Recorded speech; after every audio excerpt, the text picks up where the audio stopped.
Welcome back to the deep dive. Today we're diving into the story of Adam and Eve. And, you sent us some really interesting Islamic theological analysis of the whole thing Hmm. that really challenges a lot of the common assumptions, Right. about this classic tale. Yeah. So we're going to be talking about, metaphorical meanings, Right. reinterpretations of key terms, and hopefully some insights that'll help us connect this ancient story to our lives today. I think that's what's so amazing is how much depth we can uncover when we really start looking at these narratives and thinking beyond just the surface level. Exactly. And one of the things that really struck me when I was going through this source material Yeah. is it claims that Adam was actually the one who transgressed, Right. not his wife, Okay. as is often portrayed. That's right. Yeah. This analysis really, challenges that traditional interpretation that places the blame solely on Eve. Right. It very clearly states that Adam yielded to temptation. That's a pretty significant shift in perspective. It is, and it really highlights the importance of carefully examining the text Mm-hmm. and considering different viewpoints. Right. But perhaps even more surprising is the source's interpretation of Shisri. Okay, so most people, when they think about the forbidden fruit, Right. they think about a literal tree, right? Exactly. Exactly. Yeah. But this source suggests that Shisri represents something much more profound.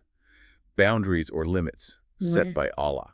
Oh, okay. So it's less about a physical tree Mm-hmm. and more about respecting those divinely ordained principles.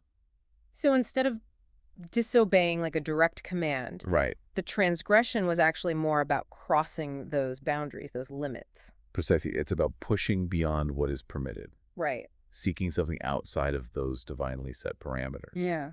And this ties in beautifully with another reinterpretation, Okay. the concept of varak, Okay, I've heard of this. often translated as leaves. So what's the deeper meaning there? Well, the source suggests that varak actually refers to the accumulation of wealth Mm-hmm. and connects this idea to a verse in Surah Al-Kahf Okay.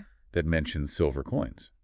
Why silver coins specifically? Well, Surah Al-Kahf tells that story of the people of the cave who, sought refuge from religious persecution and woke up centuries later to find that their coins were no longer valid. Right, right. And so this connects back to the idea that material wealth is fleeting, Mm-hmm. ultimately meaningless in the grand scheme of things. I see the connection. So Adam and Eve weren't tempted by a piece of fruit, Right. but something more akin to greed Exactly. than material desire. And if Shasira represents those boundaries set by Allah, Right, striving for varak, for wealth and worldly gain, right. often leads us to violate those boundaries. It makes you think about, the ways that we might be tempted to cross those boundaries in our own lives.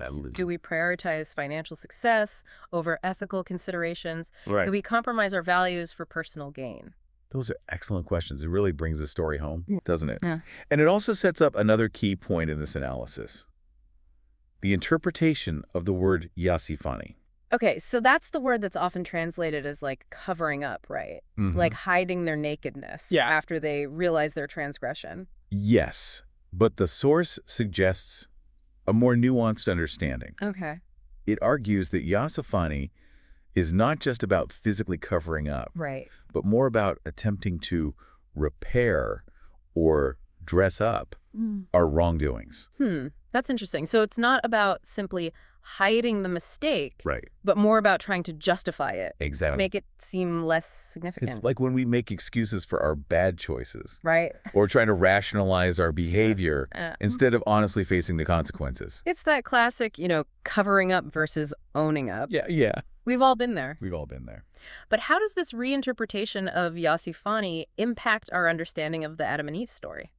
Well, it suggests that their transgression wasn't simply about eating from the forbidden tree.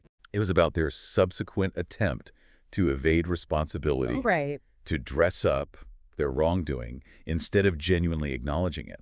So their attempt to cover themselves was actually further separating them from a state of piety. Precisely. Mm-hmm. And this leads to a powerful point the source emphasizes. The true garment is actually piety itself. I'm starting to see how all of these reinterpretations kind of build on each other. Hmm. It's not just about a physical act of disobedience. It's about the underlying motivations and the Right. choices we make after the fact. Exactly. And this focus on dressing up our wrongdoings makes the source's emphasis on true piety even more striking. Right. It's a reminder that true fulfillment doesn't come from those external adornments or justifications, Mm-hmm.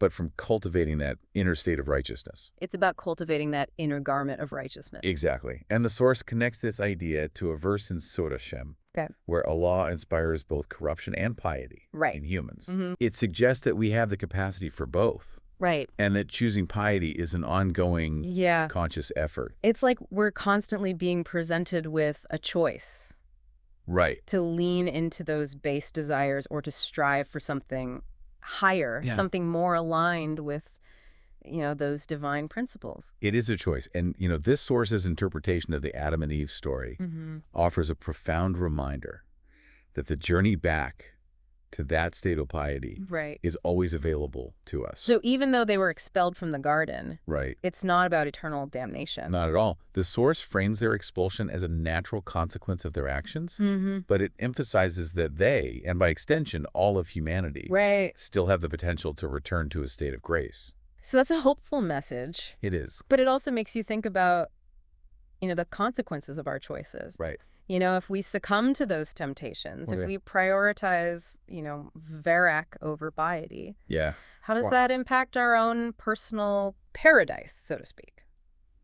That's a great question. And it invites us to reflect on what our own personal gardens might be. Right. What are those things that bring us a sense of peace, Right. purpose, and connection to something greater than ourselves? Yeah.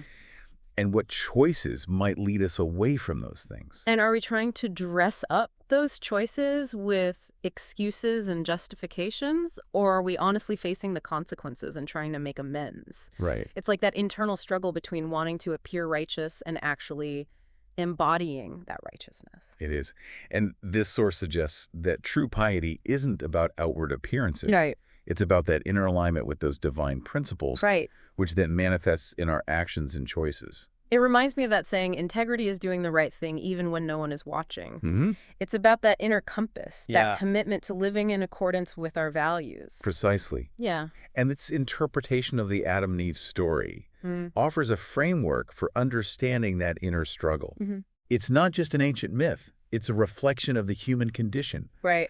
of our ongoing battle between those base desires and our longing for connection with the divine. It's like we're all carrying a bit of Adam and Eve within us. Right, yeah. Wrestling with those same temptations. Yeah. And striving to find our way back to that state of grace. This analysis reminds us that we're not alone in that struggle. Right. It offers a roadmap for navigating those challenges. Yeah. And for ultimately choosing that path of piety. Speaking of navigating those challenges, Mm-hmm. the source makes another interesting point. It says that Satan's methods of temptation haven't really changed that much. That's right. It connects this idea to a verse in Surah Araf, Okay. where it warns about being seduced by similar tactics, Mhm. even today. So what are some of those timeless temptations that we might be facing in our modern world? Well, think about the allure of Verak in our society. Okay. We're bombarded with messages Right. that equate material wealth with success and happiness. Right. We're encouraged to chase after status, Mhm. possessions, external validation. Yeah. It's easy to see how those desires might lead us to transgress our own personal shasir. Right. Those boundaries that we know deep down Right. are important to us. It's like that constant pressure to keep up with the Joneses. Yeah. To have the latest gadgets. Right. The biggest house. Yeah. The most impressive social media feed. Right. It's easy to get caught up in that whirlwind of consumerism. Right. And lose sight of what truly matters. And that's where the source's emphasis on piety becomes so crucial. Right. It's a reminder that true fulfillment doesn't come from that external validation or those fleeting possessions. Right. It comes from cultivating that inner state of righteousness, Right. that connection to something greater than ourselves. It's a powerful message, and it makes you wonder, what would happen if we all shifted our focus from accumulating Verak to cultivating piety? Oh. What if we prioritized inner growth and spiritual development over material possessions and external achievement? That's a wonderful question to ponder. Yeah. It really challenges us to reevaluate our priorities Mm-hmm. and to consider what truly brings us lasting fulfillment. This has been an incredibly insightful exploration. I feel like we've only just scratched the surface of this source material. Yeah. What would you say is the most important takeaway for our listener? I think the key takeaway is this. The story of Adam and Eve is not simply a tale of transgression and punishment. Hmm. It's a profound reflection of the human condition, Right. of our inherent capacity for both good and bad, Right. and of our ongoing potential for growth and transformation. It's a reminder that we all have a choice to make. It is. Will we succumb to those base desires for Varak, Right. or will we strive to adorn ourselves with the true garment of piety? And this source offers a roadmap for making those choices. Yeah. It invites us to examine our own personal gardens, to identify the shazir we need to respect, Right. and to cultivate that inner state of righteousness that leads to true and lasting fulfillment. It's a powerful message, and it's one that resonates across cultures and religions. It does. It speaks to that universal longing for connection with something greater than ourselves. Yeah. For finding meaning and purpose in our lives. Absolutely. And this exploration of the Adam and Eve story reminds us that that journey is available to all of us. Listener, we invite you to take some time to reflect on what we've discussed today. Mm-hmm. What are your personal shasir? Right. What forms of Varak tempt you to stray from those boundaries? Yeah. And are you genuinely seeking to clothe yourself in the garment of piety? These are questions worth pondering. We'd love to hear your thoughts. Let us know. And until next time, keep diving deep. You know, it's amazing how this reinterpretation of the Adam and Eve story really shifts the focus from a single act of disobedience to, a lifelong journey. Of choosing between, those base desires and cultivating that inner garment of piety. Absolutely. Yeah. Yeah, it's not a one-time event, Yeah. right? It's this ongoing process Right. of aligning ourselves with those divine principles. And this source's analysis provides a really interesting framework for understanding that process. Yeah, It's not about, striving for perfection, right, but about recognizing those moments when we stumble, right. when we give in to the allure of Varak, Uh-huh. and then, consciously choosing to return to that path of piety. It's like we're all constantly navigating our own personal gardens, Yeah, right? yeah. Tending to those metaphorical shear, Yeah. making sure we're not letting the weeds of temptation take over. It's a beautiful analogy, and it makes you realize that this story isn't just about Adam and Eve. Right. It's a reflection of, our own struggles and triumphs as we Right. try to live, a more meaningful and fulfilling life. Exactly. And just as Adam and Eve had that potential to return to a state of grace, Right. we too have that ability to realign ourselves with those divine principles, Right. to rediscover that inner peace and connection. It's a really empowering message. It is. It's a reminder that we're not defined by our mistakes, Right. but by our willingness to learn from them Mm-hmm. and to continue striving for something better. And that's where the concept of Yasafani becomes so important, Mm-hmm. right? Mm-hmm. It's not about trying to hide or justify our wrongdoings, Right. but about acknowledging them, Right. making amends, and then choosing to clothe ourselves in that true garment of piety. It's about that inner transformation rather than the outward appearance of righteousness. It's Yeah. about being honest with ourselves and with others, Yeah. about our shortcomings. Right. And then, making a conscious effort to grow and evolve. Precisely. And this source's analysis reminds us that that journey of growth and transformation is available to all of us, Right. regardless of our past mistakes Yeah. or our current circumstances. It's a message of hope and resilience. It is. It's a reminder that we all have the potential to create our own personal paradise, both within ourselves and in the world around us. And this reinterpretation of the Adam and Eve story offers a powerful framework Right. for understanding how to do just that. It invites us to identify our personal chasser, Right. to resist the allure of Varak, Mm-hmm.